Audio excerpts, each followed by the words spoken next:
Hi, this is Mark Galeotti with another quick hot take on Russian politics. In this case specifically, this weekend passed local and gubernatorial elections in Russia.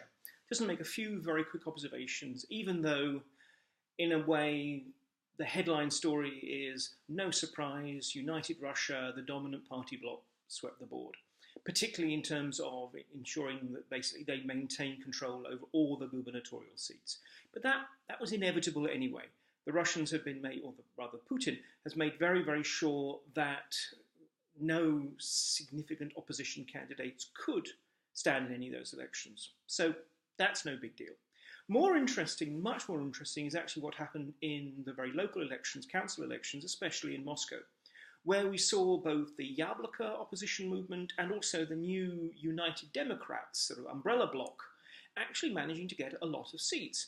Again, not necessarily a lot in the grand scheme of things, but the very fact that they were able to take seats is important for several reasons. First of all, it's important because by uniting together and in that respect, sharing expertise about how to get through the labyrinthine bureaucracy of Russian electoral law, it actually demonstrated that there is a capacity for disparate opposition groups and movements, which after all included some communists, it's worth mentioning, to still manage to present themselves to the electorate and be appealing to that electorate. This also actually has much wider significance in that for subsequent elections, you need to get a certain number of local councillors willing to sort of back you to get onto the ballot. So this may be a very local issue, though obviously local politics matters, but it also opens up scope for higher order elections in the future. Of course, this was based on very low turnout. I mean, in Moscow, it was just 14.8%, which is actually terribly low, even compared with the 2013 mayoral elections, where it was just 32%. Now, on one level, one could say then these results are artificial, which inevitably they are. But on the other hand, it also says something about the challenge that the Kremlin is going to have in the presidential elections, where they want to get a good turnout so that it's clear that they can demonstrate some kind of mandate for Putin. Well, that's possible, but they're going to have to work really hard to make the elections interesting. And when they do so, they're going to necessarily stir up the heat. And there is a risk also of creating a lot more opportunities for oppositionists. Again, let's not pretend that there's going to be any chance of them winning the election. It's more that they use all of these elections as opportunities to basically try and build constituencies, to try and build bridges with Russians, to try and explain to them why it is possible to change something in Russia. And that, I think, is the crucial point. To understand why Putin gets these 80% popularity ratings, to understand the stranglehold that the party of power has on Russian politics, it's not just about administrative resources, it's not just about victimizing and pushing out and excluding any opposition candidates, it's also about a monopoly of imagination.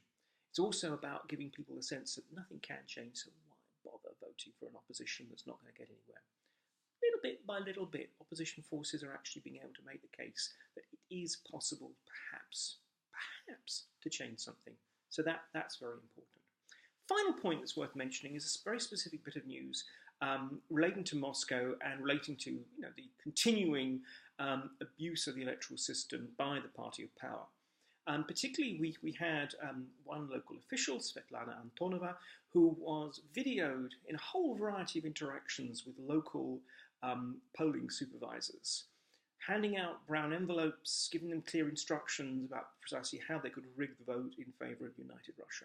Well, putting aside the clear operational security implications of someone who was stupid enough to do that in a way that people could video her umpteen times, but the point is, once that video was released by parties unknown, it became something of a cause célèbre, and you actually eventually had Moscow Mayor Sobyanin sacking her and saying, we are committed to making the elections fair, even if some people haven't got the message. Now, was this an act of damage limitation, or was this an act of genuine belief in the purity of the electoral system? I'm more inclined to think of being the former, but in a way it doesn't matter. What's striking is not that the Kremlin seeks to rig the elections. They have always rigged the elections. What's striking is increasingly they're finding it harder to do that in an age of social media, of camera phones and such like, that actually they're more and more often being caught out, and they are being forced to respond to it. Now again, these are all just small little signs. I know I'm often quite sort of desperately looking for signs of optimism, and I don't think we're going to see anything surprising happen, for example, in next year's presidential elections. But on the other hand, what we are seeing is precisely a culture of resistance to the apathy, the cynicism, and the outright abuses of the system that we have seen in the past. We have seen more Russians beginning to say, no, we're not happy with this, we're not going to put up with this, and we do actually have the ways, the means to do something about it, and forcing official Russia to actually adapt, to respond, and to have to take measures. In theory, Sobyanin could have said, no, this is clearly a put-up job or whatever, and ignored it. And it's not as though there would have been mass mobs in the streets or whatever. But the point is, Sobyanin wants to be legitimate. Sobyanin does not want to be identified as being the sort of candidate of the dirty old order. Sobyanin might even be thinking about a presidential run for himself in the future. So put all those together, it's interesting that even people who are at the heart of the system are now feeling a little bit more limited, a little bit more constrained in their capacity to use and above all abuse the administrative resources of that system. So this is why, although on one level, these in the macro picture, these elections didn't change the situation at all, but on smaller scale, they do actually have a few little signs of potential hope for the future. At least that's what I'm clinging to. So, continuing in my quest for optimism from Russia, this is Mark Galeotti. Thanks very much for watching.